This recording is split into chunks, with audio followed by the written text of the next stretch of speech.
Assalamualaikum warahmatullahi wabarakatuh. Perkenalkan, nama saya Muhammad Walan Sajidin. Saya dari kelas 2A Pendidikan Jasmani Universitas Siliwangi.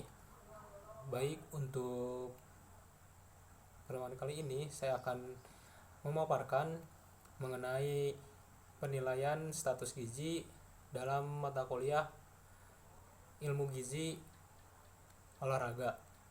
Untuk pengertian status gizi merupakan salah satu unsur terpenting dalam membentuk status kesehatan. Status gizi merupakan keadaan yang diakibatkan oleh keseimbangan antara asupan zat gizi dan makanan dan kebutuhan zat gizi oleh tubuh. Status gizi sangat dipengaruhi oleh asupan gizi. Pemanfaatan zat gizi dalam tubuh dipengaruhi oleh dua faktor, yaitu primer dan sekunder. Faktor primer merupakan keadaan yang mempengaruhi asupan gizi dikarenakan susunan makanan yang dikonsumsi tidak tepat. Sementara untuk faktor sekunder merupakan zat gizi tidak mencukupi kebutuhan karena adanya gangguan pada pemanfaatan zat gizi dalam tubuh. Untuk metode penilaian status gizi ada secara langsung dan juga secara tidak langsung. Untuk secara langsung, metode penilaian gizi status gizi ada antropometri, lalu metode klinis, biokimia, lalu ada juga biofisik. Sementara untuk metode tidak langsung ada survei konsumsi, statistik vital, dan faktor ekologi. Untuk metode antropometri merupakan suatu pengukuran terhadap dimensi tubuh dan komposisi tubuh. Pengukuran antropometri bertujuan untuk mengetahui status gizi yang berdasarkan satu ukuran menurut ukuran lainnya. Pengukuran antropometri dapat dilakukan untuk mengetahui status gizi dengan berbagai cara. Contohnya massa tubuh, pengukuran linear, dan komposisi tubuh. Untuk massa tubuh dapat dilakukan dengan untuk melakukan penimbangan massa tubuh dapat dilakukan dengan pakaian seminim mungkin dan tubuh dalam keadaan tidak berkeringat.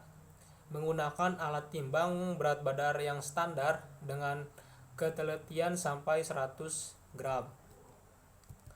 Lalu pengukuran linear. Pengukuran linear dapat dilakukan dengan sikap berdiri tegak tanpa menggunakan alas apapun. Pengukuran tinggi badan menggunakan pola sentimeter yang fleksibel dan tidak elastis yang ditempelkan secara vertikal pada dinding atau tiang menggunakan alat pengukur tinggi badan stadiometer atau mikrotois. Pengukuran panjang badan dapat dilakukan pada balita yang berumur kurang dari 2 tahun atau kurang dari 3 tahun yang sukar untuk berdiri pada saat mengukur tinggi badan. Sementara untuk pengukuran lingkar kepala dapat dilakukan kepada anak untuk mendeteksi kelainan ukuran kepala besar hydrocephalus dan ukuran kepala kecil microcephaly. Pengukuran lingkar dada dilakukan pada anak berusia 2 hingga 3 tahun. Rasio lingkar dada dan lingkar kepala dapat digunakan sebagai indikator kekurangan energi dan protein pada balita. Pengukuran lingkar lengan atas biasanya digunakan pada anak balita serta wanita usia subur. Lalu metode pengukuran tinggi lutut biasanya dilakukan pada usia manula karena pada usia tersebut telah terjadinya penurunan massa tulang yang menyebabkan posisi badan membungkuk sehingga sukar untuk mendapatkan data tinggi badan yang akurat. Lalu metode komposisi tubuh. Untuk dapat mengukur komposisi tubuh dapat melakukan pengukuran dari bicep, tricep, subscapula dan suprailiaca. Contoh kasusnya saudara saya yang bernama Zeni yang berumur 20 tahun dengan berat badan 55. Untuk dengan demikian presentasi lemak tubuh Jenny adalah sebesar 27,8%. Artinya berat badan tubuh Santi adalah 27,8% dikalikan dengan berat badan 55 kg yang hasilnya 15,29 kg, sehingga berat badan tanpa lemaknya adalah 60 kg diambil dengan hasil berat lemak tubuh tersebut 15,29 kg yang hasilnya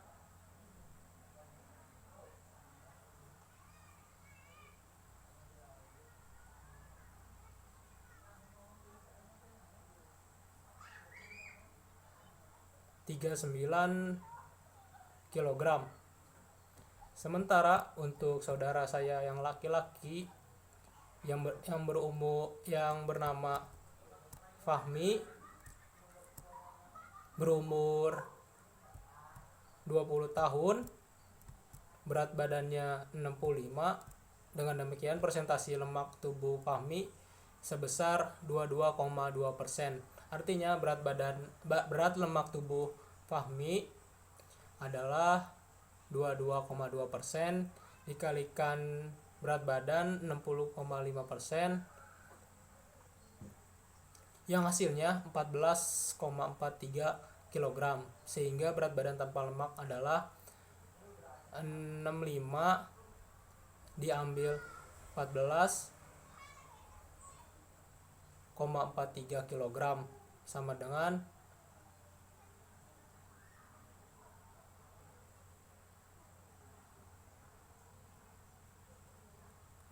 sekitar 4 atau 45 kg.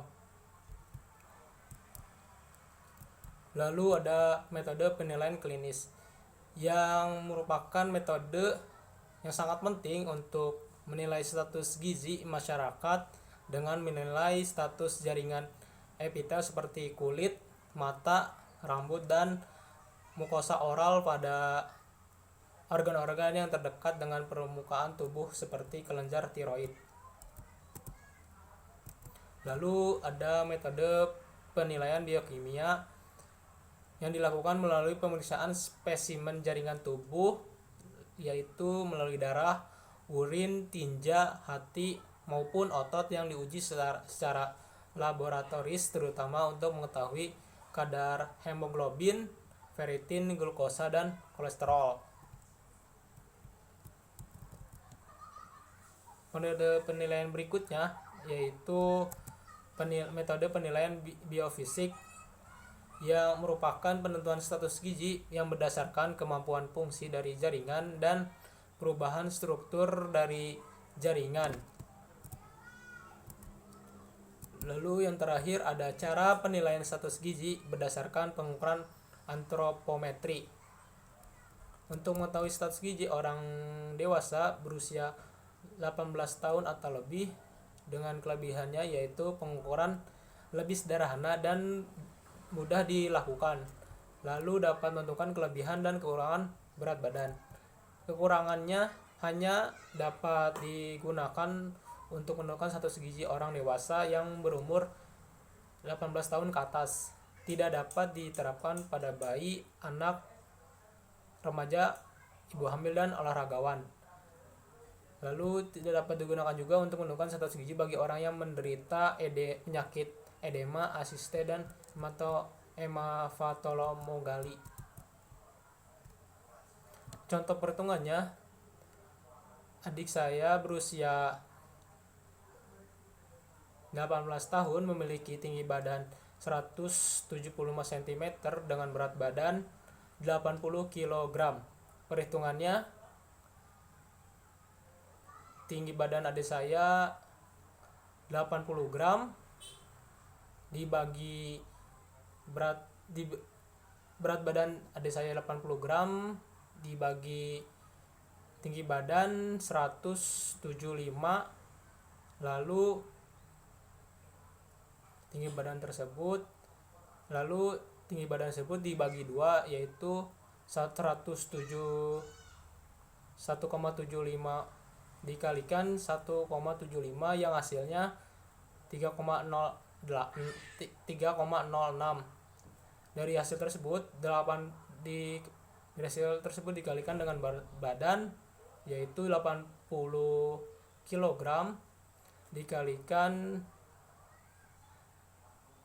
80 kg dibagi 3,06 yang hasilnya 2,6,14. Berarti status gizi adik saya tersebut dalam keadaan gemuk. Mungkin cukup sekian yang dapat saya sampaikan mengenai pertemuan kali ini tentang penilaian status gizi. Terima kasih. Wassalamualaikum warahmatullahi wabarakatuh.